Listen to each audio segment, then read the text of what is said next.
ನಮಸ್ಕಾರ ಅಶ್ವವೇಗ ನ್ಯೂಸ್ಗೆ ಸ್ವಾಗತ. ನಾನು ಸಚಿನ್ ಹೆಮ್ಮಕ್ಕಿ. ರಾಜ್ಯದ 3 ವಿಧಾನಸಭಾ ಕ್ಷೇತ್ರಗಳಿಗೆ ನಡೆದ ಉಪಚುನಾವಣೆಯಲ್ಲಿ ಬಿಜೆಪಿಗೆ ಸೋಲಾಗಿದೆ. ಇನ್ನೊಂದು ಕಡೆ ರಾಜ್ಯ ಕಮಲ ಪಾಳ್ಯದಲ್ಲಿ ಆತ್ಮಾವಲೋಕನಕ್ಕೆ ಮುಂದಾಗ್ತಾ ಇದ್ದಾರೆ. ರಾಜ್ಯದ 3 ವಿಧಾನಸಭಾ ಕ್ಷೇತ್ರಕ್ಕೆ ನಡೆದಂತಹ ಉಪಚುನಾವಣೆಯಲ್ಲಿ ಬಿಜೆಪಿಗೆ ಸೋಲಾಗಿದೆ.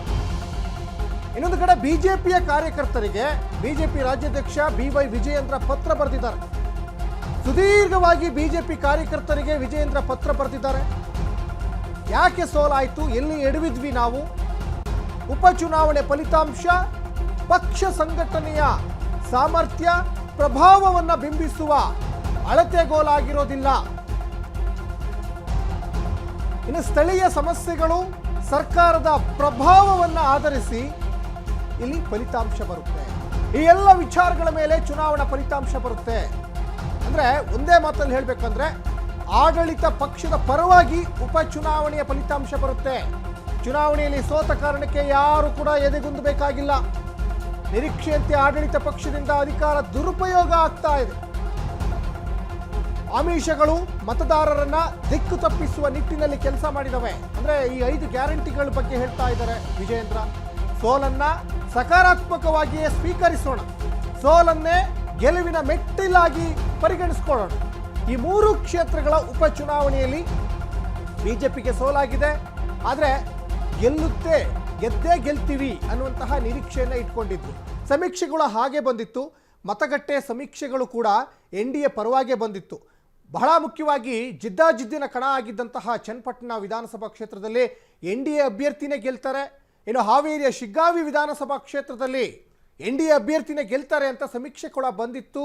ರಾಜಕೀಯ ಚತುರರು, ರಾಜಕೀಯ ವಿಶ್ಲೇಷಣಕಾರರು ಕೂಡ ಅದೇ ನಿಟ್ಟಿನಲ್ಲಿ ಹೇಳಿಕೆಗಳನ್ನು ಕೊಟ್ಟಿದ್ರು. ಆದರೆ ಸಂಡೂರು ವಿಧಾನಸಭಾ ಕ್ಷೇತ್ರ ಮಾತ್ರ ಕಾಂಗ್ರೆಸ್ ಪಾಲಾಗುತ್ತೆ ಅಂತ ಹೇಳ್ತಾ ಇದ್ರು. ಈ ಸೋಲು ಏನಾಗಿದೆಯಲ್ಲ, ಇದು ನೇರವಾಗಿ ಬಿಜೆಪಿ ರಾಜ್ಯಾಧ್ಯಕ್ಷ BY ವಿಜಯೇಂದ್ರ ಅವರ ಹೆಗಲಿಗೆ ಈಗ ಕಟ್ತಾ ಇದ್ದಾರೆ. ಸೋಲಿನ ಹೊಣೆಯನ್ನ ವಿಜಯೇಂದ್ರ ಅವರೇ ಹೊತ್ಕೊಳ್ಬೇಕಾದಂತಹ ಪರಿಸ್ಥಿತಿ ಈಗ ಎದುರಾಗ್ತಾ ಇದೆ. ಹಾಗಾಗಿನೇ ವಿಜಯೇಂದ್ರ ಈಗ ಬಿಜೆಪಿ ಕಾರ್ಯಕರ್ತರಿಗೆ ಪತ್ರವನ್ನು ಬರೆದಿದ್ದಾರೆ. ಒಂದು ಕಡೆ ಬಿಜೆಪಿ ಮತ್ತು JDS ರಾಜ್ಯದಲ್ಲಿ ಮೈತ್ರಿ ಆದ ಮೇಲೆ ಎಲ್ಲ ಒಂದು ಕಡೆ ಹಳೆ ಮೈಸೂರು ಭಾಗದಲ್ಲಿ ಬಹಳ ಪ್ರಮುಖವಾಗಿ ಚನ್ನಪಟ್ಟಣ ವಿಧಾನಸಭಾ ಕ್ಷೇತ್ರದಲ್ಲಿ ಬಿಜೆಪಿ ಲೀಡರ್ಗಳು ಸರಿಯಾಗಿ ಹೋಗಿ ಕೆಲಸ ಮಾಡಲಿಲ್ಲ. ಬಿಜೆಪಿ ಲೀಡರ್ಗಳು NDA ಅಭ್ಯರ್ಥಿ ನಿಖಿಲ್ ಕುಮಾರಸ್ವಾಮಿ ಪರವಾಗಿ ಪ್ರಚಾರ ಮಾಡಲಿಲ್ಲ ಅನ್ನುವಂತಹ ಒಂದಿಷ್ಟು ಸುದ್ದಿ ಈಗ ಹರಿದಾಡ್ತಾ ಇದೆ ಫಲಿತಾಂಶ ಬಂದ ನಂತರ. ಇನ್ನೊಂದು ಕಡೆ ಇಲ್ಲಿ ಇಬ್ಬರು ಮಾಜಿ ಮುಖ್ಯಮಂತ್ರಿಗಳ ಮಕ್ಕಳು ನಿಂತಿರೋದು NDA ಅಭ್ಯರ್ಥಿಯಾಗಿ. ಒಂದು ಕುಮಾರಸ್ವಾಮಿ ಈ ಹಿಂದೆ ಮುಖ್ಯಮಂತ್ರಿ ಆಗಿದ್ರು, ಅವ್ರ ಮಗ ನಿಖಿಲ್ ಕುಮಾರಸ್ವಾಮಿ ನಿಂತಿದ್ರು ಚನ್ನಪಟ್ಟಣ ವಿಧಾನಸಭಾ ಕ್ಷೇತ್ರದಲ್ಲಿ. ಬಸವರಾಜ ಬೊಮ್ಮಾಯಿ ಅವರು ಕೂಡ ಮುಖ್ಯಮಂತ್ರಿ ಆಗಿದ್ದವರೇ, ಅವ್ರ ಮಗ ಶಿಗ್ಗಾವಿ ವಿಧಾನಸಭಾ ಕ್ಷೇತ್ರಕ್ಕೆ ನಿಂತಿದ್ರು. ಎರಡೂ ಕೂಡ NDA ಗೆದ್ಕೊಳ್ಳುವಂತಹ ಕ್ಷೇತ್ರವೇ ಆಗಿತ್ತು. ಯಾಕಂದರೆ ಈ ಚನ್ನಪಟ್ಟಣ ಬಹಳ ಮುಖ್ಯವಾಗಿ ಚನ್ನಪಟ್ಟಣ JDSನ ಭದ್ರಕೋಟೆ, JDSನ ಒಂದು ಸುಪರ್ದಿಯಲ್ಲಿದ್ದಂತಹ ಕ್ಷೇತ್ರ ಅದೀಗ ಕಾಂಗ್ರೆಸ್ ಪಾಲಾಗಿದೆ. ಒಂದು ರಾಮನಗರ ಜಿಲ್ಲೆಯಲ್ಲಿ ಬರುವಂಥ 4 ವಿಧಾನಸಭಾ ಕ್ಷೇತ್ರವೂ ಕೂಡ ಈಗ ಕಾಂಗ್ರೆಸ್ ಪಾಲಾಗಿದೆ. ಒಂದು 3 ಕ್ಷೇತ್ರ ಕಾಂಗ್ರೆಸ್ ಪಾಲಾಗಿತ್ತು ಮೊದಲೇನೆ, ಕನಕಪುರ, ಮಾಗಡಿ ಮತ್ತು ರಾಮನಗರ. ಅದ್ರ ಜೊತೆಗೆ ಚನ್ನಪಟ್ಟಣಕ್ಕೋಸ್ಕರ ಸಾಕಷ್ಟು ಹವಣಿಸ್ತಾ ಇದ್ರು. ಚನ್ನಪಟ್ಟಣ ಹೇಗಾದರೂ ಮಾಡಿ ಗೆದ್ದುಕೊಳ್ಳೇಬೇಕು ಅಂತ DCM DK ಶಿವಕುಮಾರ್ ಶತ ಪ್ರಯತ್ನಗಳನ್ನ ಮಾಡ್ತಾ ಇದ್ರು. ಚುನಾವಣೆಗೆ 2 ತಿಂಗಳು ಮುಂಚೆ ಇದ್ದಾಗಿಂದನೂ ಕೂಡ ನಾನೇ ಅಭ್ಯರ್ಥಿ, B ಫಾರಂ ಬರೆಯೋದು ನಾನೇ, ಯಾರೇ ಅಭ್ಯರ್ಥಿ ಆಗಿದ್ರು ಕೂಡ ನಾನೇ ಅಲ್ಲಿ ನಿಂತಿದ್ದೀನಿ ಅಂತ ಓಟ್ ಹಾಕಿ ಅಂತ ಹೇಳ್ತಾ ಇದ್ರು. ಎಲ್ಲವೂ ಕೂಡ DK ಶಿವಕುಮಾರ್ ಅಂದ್ಕೊಂಡಂಗೆ ಆದಂತೆ ಕಾಣಿಸ್ತಾ ಇದೆ. ಇನ್ನೊಂದು ಕಡೆ ಇಲ್ಲಿ ಬಿಜೆಪಿಗೆ ಇದು ದೊಡ್ಡ ಸೋಲಾಗಿದೆ. ಸೋಲಿನ ಪರಾಮರ್ಶೆಯನ್ನು ಮಾಡ್ಕೊಳ್ತಾ ಇದ್ದಾರೆ. ಪತ್ರವನ್ನು ಕೂಡ ಬರೆದಿದ್ದಾರೆ ಬಿಜೆಪಿ ಕಾರ್ಯಕರ್ತರಿಗೆ. ಇನ್ನು ಕಾಂಗ್ರೆಸ್ ದುರ್ಮಾರ್ಗಗಳನ್ನು ಬಳಸಿ ಉಪಚುನಾವಣೆಯಲ್ಲಿ ಗೆದ್ದಿದೆ. ಇದು ವಿಜಯೇಂದ್ರ ಕಾರ್ಯಕರ್ತರಿಗೆ ಬರೆದ ಪತ್ರದಲ್ಲಿ ಆರೋಪ ಏನು ಮಾಡಿದಾರಲ್ಲ, ಎಲ್ಲ ಉಲ್ಲೇಖ ಮಾಡಿದ್ದಾರೆ. ಕಾಂಗ್ರೆಸ್ಸಿಗರು ತಮ್ಮ ಬೆನ್ನನ್ನು ತಟ್ಕೊಂಡು ಸಂಭ್ರಮಿಸಬೇಕಾಗಿಲ್ಲ. ಉಪಚುನಾವಣೆ ಆಡಳಿತ ಪಕ್ಷದ ಪರವಾಗಿ ಬರ್ತವೆ. ಯಾವ ನೈತಿಕತೆಯಿಂದ ಈ ಜಯವನ್ನು ಸಂಭ್ರಮಿಸ್ತಾ ಇದ್ದೀರಾ ನೀವು? ಇದು BY ವಿಜಯೇಂದ್ರ ಪ್ರಶ್ನೆ ಮಾಡ್ತಾ ಇದ್ದಾರೆ ಕಾಂಗ್ರೆಸ್ನವರಿಗೆ. ರಾಜ್ಯದ ಜನರಿಗೆ ಕಾಂಗ್ರೆಸ್ ನಾಯಕರು ಈ ಬಗ್ಗೆ ತಿಳಿಸಬೇಕು. ಯಾವ ನೈತಿಕತೆಯನ್ನು ಇಟ್ಕೊಂಡು ಸಂಭ್ರಮಿಸ್ತಾ ಇದ್ದೀರಾ ನೀವು? ಈ ಫಲಿತಾಂಶ ಪಕ್ಷ ಸಂಘಟನೆ ಮೇಲೆ ಪರಿಣಾಮ ಬೀರಲ್ಲ. ಭವಿಷ್ಯದ ದಿನಗಳಲ್ಲಿ ಒಂದು ದಿನವೂ ಕೂಡ ವ್ಯಯ ಮಾಡದೆ ನಾವು ಕೆಲಸ ಮಾಡ್ತೀವಿ. ಒಂದು ದಿನನೂ ಕೂಡ ನಾವು ವ್ಯಯ ಮಾಡೋದಿಲ್ಲ. ರಾಜ್ಯದಲ್ಲಿ ಮತ್ತೆ ಬಿಜೆಪಿ ಸರ್ಕಾರವನ್ನು ಅಧಿಕಾರಕ್ಕೆ ತರೋಣ ಅಂದ್ರೆ 2028ರ ಚುನಾವಣೆ ಬಗ್ಗೆ ಈಗಲೇ ಪ್ರಸ್ತಾಪ ಮಾಡ್ತಾ ಇದ್ದಾರೆ. ಮುಂದೆಯೂ ಕೂಡ ಮಿತ್ರ ಪಕ್ಷ JDS ಜೊತೆ ಸಹಕಾರದ ಹೆಜ್ಜೆಯನ್ನ ಇಡ್ತೀವಿ ನಾವು. ಕಾಂಗ್ರೆಸ್ ಸರ್ಕಾರದ ಬಹುಸಂಖ್ಯಾತ ಜನರ ವಿರೋಧಿ ಧೋರಣೆ ಇದು. ಭ್ರಷ್ಟ ಆಡಳಿತವನ್ನು ಕೊನೆಗಾಣಿಸುವುದಕ್ಕಾಗಿ ಶಪಥ ಮಾಡೋಣ ಅಂತ ಬಿಜೆಪಿಯ ಎಲ್ಲ ಕಾರ್ಯಕರ್ತರಿಗೂ ಬಿಜೆಪಿ ರಾಜ್ಯಾಧ್ಯಕ್ಷ ವಿಜಯೇಂದ್ರ ಪತ್ರ ಮುಖೇನವಾಗಿ ಒಗ್ಗಟ್ಟಿನ ಒಂದು ಬಲ ಪ್ರದರ್ಶನದ ಒಂದು ಸೂಚನೆ ಕೊಡ್ತಾ ಇದ್ದಾರೆ. ಸಂಘ ಯಾವ ರೀತಿ ನಾವು ಪಕ್ಷವನ್ನು ಮತ್ತೊಮ್ಮೆ ಗಟ್ಟಿಗೊಳಿಸಬೇಕು ಅನ್ನೋದ್ರ ಬಗ್ಗೆ ಮಾತಾಡ್ತಾ ಇದ್ದಾರೆ. ಒಟ್ಟಿನಲ್ಲಿ ನಾವು ಸೋತಿದ್ದೀವಿ ಅಂತ ಮರುಗಬಾರದು, ಗೆಲ್ಲೋಣ. ಸೋಲೆ ಗೆಲುವಿನ ಸೋಪಾನ ಆಗಬೇಕು, ಸೋಲೆ ಗೆಲುವಿನ ಮೆಟ್ಟಿಲನ್ನಾಗಿ ಮಾಡ್ಕೊಳ್ಳೋಣ. ಮುಂದಿನ ಚುನಾವಣೆಯಲ್ಲಿ ನಾವು ಕಾಂಗ್ರೆಸ್ಸಿಗೆ ಬುದ್ಧಿ ಕಲಿಸೋಣ. ದುರ್ಮಾರ್ಗದಲ್ಲಿ ಅವರು ಅಧಿಕಾರಕ್ಕೆ ಬಂದಿದ್ದಾರೆ. ಸಹಜವಾಗಿ ಆಡಳಿತ ಪಕ್ಷದ ಪರವಾಗಿಯೇ ಉಪಚುನಾವಣೆಯ ಫಲಿತಾಂಶಗಳು ಬರ್ತವೆ.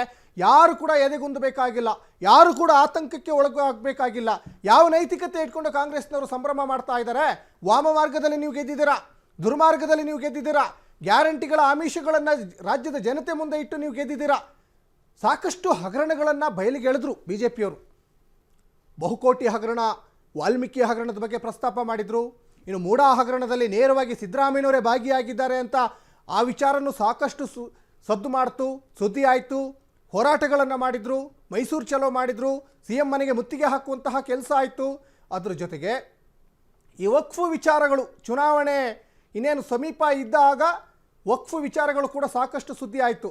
ಆದರೆ ಈ ವಕ್ಫ್ ವಿಚಾರ ಅಂತ ಬಂದಾಗ ಮಾಜಿ ಮುಖ್ಯಮಂತ್ರಿಗಳಾದಂತಹ ಕುಮಾರಸ್ವಾಮಿ ಆಗಲಿ, ಬಸವರಾಜ ಬೊಮ್ಮಾಯಿ ಆಗಲಿ ಎಲ್ಲೂ ಜಾಸ್ತಿ ಅದ್ರ ಬಗ್ಗೆ ಮಾತಾಡಲಿಲ್ಲ. ಯಾಕಂದರೆ ತಮ್ಮ ಪುತ್ರರ ರಾಜಕೀಯ ಭವಿಷ್ಯ, ಅಲ್ಪಸಂಖ್ಯಾತರ ಮತಗಳು ಎಲ್ಲಾದರೂ ಚೆದರಿ ಹೋಗಬಹುದು ಅನ್ನುವಂತಹ ಆತಂಕದಲ್ಲಿ ಕುಮಾರಸ್ವಾಮಿನೂ ಕೂಡ ಚನ್ನಪಟ್ಟಣ ವಿಧಾನಸಭಾ ಕ್ಷೇತ್ರದಲ್ಲಿ ಎಲ್ಲೂ ಕೂಡ ಪ್ರಸ್ತಾಪ ಮಾಡಲಿಲ್ಲ.